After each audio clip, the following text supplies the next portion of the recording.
guys, may kasama tayong isang cute. Para maging cute.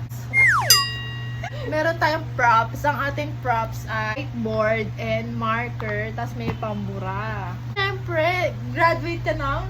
It's RM. Dito masusubukan kung gaano siya katalino. Bubos pa lang ako niyan. Bas nyo na lang ako. Kung patalin mo yung pabubuhan niyan. Pobi ko nga yung 79. Oh, may papasagutan tayo sa kanya. Hindi na pala kayo graduate sa ng HRM. Gusto ko dalawa kami. Kasi dalawa kami graduate ng HRM eh. Huwag ka mahiya, may bagsak ka ba? Meron. Guys, alam nyo yung pingi na babagsak ko pa. Madali lang naman to. Ikaw muna. Oo nga, ang mga question dito, yung mga chemistry. Di ba sana kung happiness or chocolate yung mga sa A. B.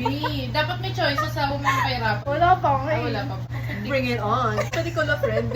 Show nga pa yung tinawag. Grabe lang. JJ.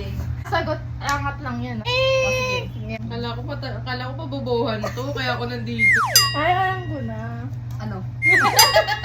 Susulat na lang dito kung ano yung sagot. Kung sino man po yung sasagot, iangat niya to. Tapos dito niya isusulat yung sagot. Yung pang kinder nga lang Sige, yun. Pag yan, hindi pa kinder. Kapag ang color blue at color yellow ay pinagsama, anong kulay ito? Oh, assorted.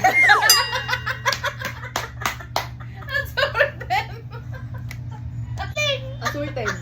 Ikaw po. Anong sagot mo? Mga yellow lang ko lang. Try natin. Pink, yellow, tsaka blue. Pink. Pero bagsak po yan.